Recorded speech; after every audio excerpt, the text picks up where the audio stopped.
Before I came to the Women's Center, so prior to 2006, there had been a climate survey done of staff and faculty and students.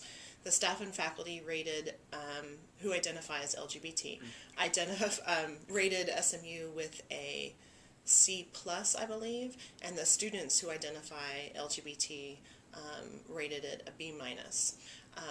We also get various rankings from the Princeton Review that I believe are not at all a good marker or indicator for how we rank based on how the question is asked. So that has not really helped me understand the climate per se. Last year, we took about a year, we worked with public affairs and we went through the Equality Index with Campus Pride, which is a very extensive review of services provided and the elements of a campus that would make potentially a good climate for LGBT individuals. And we ranked 4 out of 5 stars, which we were really pleased with. But even more so, I was given a long list of specific areas to know where we are stronger and where we are weaker, to know where I can then as a director move forward. I say all of these things about evaluation because then the next part of this that you have to think about is what climate means to the individual.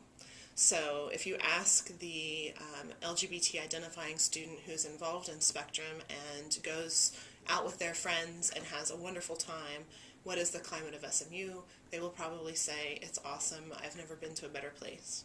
If you talk to that student who is not yet out, who is alone in their residence hall and is afraid to tell anybody what the climate is, they'll probably say it's the scariest place on earth. So there are lots of things when we talk about assessing climate that we have to know first, how are we assessing it? And we're getting better at trying to figure that out. And then, to whom are we speaking? And that answer is always going to differ.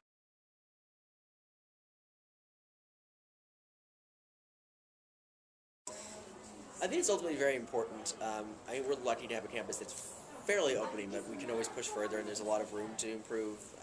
And I think the LGBT senator seat will certainly help us with that. And I think it's important to have somebody that's focused on this, not only just for like a year, but in the long term, and will remain there with the objective of working for the LGBT community for years to come. And I think that's the only way that you can really enact change on college campus. It'll allow the other side to allow the other spectrum, and it'll complete sort of the circle, I think, and it'll give everybody a fair voice. Now, what that means that spontaneously everybody on campus is immediately, helped, I don't know. But I think it's certainly stepping in the right direction, and we would have to see where we go from there.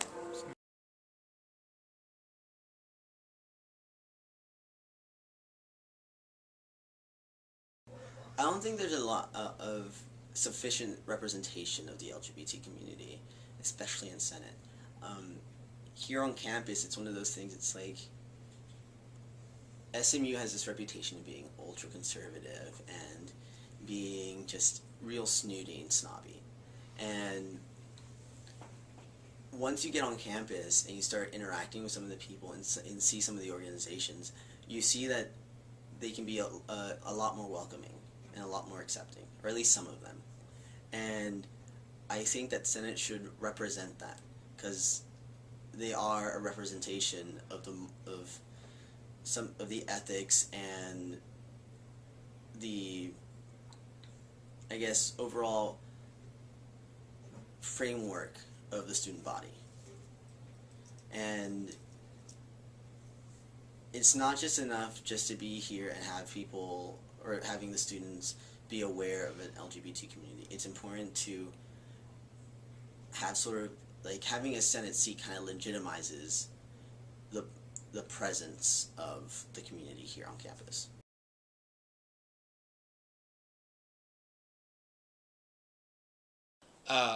The people that have a problem with this seat because of their faith is because they are preach certain messages that gay people are bad and God does not love them, or that by somehow affirming or voting in favor of this seat, they themselves would somewhat advocate for the gay lifestyle that they call it.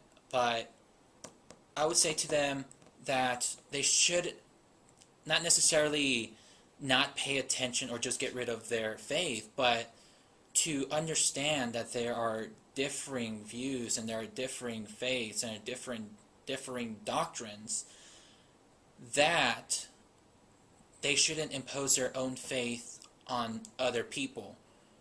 For student senators, they are representing a wide variety of students, and if they put their personal faith before what their constituents are asking for, then the senators aren't really doing their job.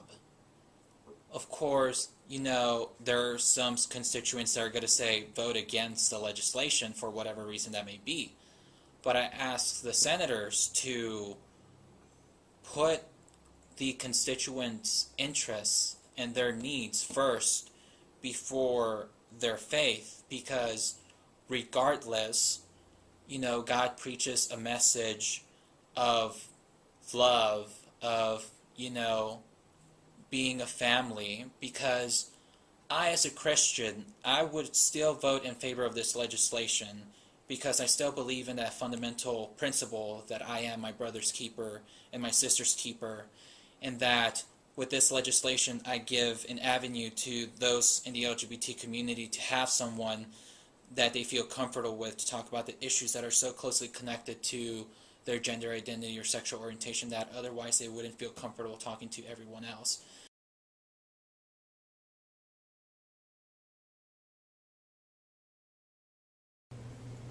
I think in order for me to be where I am now, I would have to be out of the closet. Like, it's a strong part of who I am, and because it's an intimate aspect of myself, it kind of helped me get to this point. It's a pretty long story, but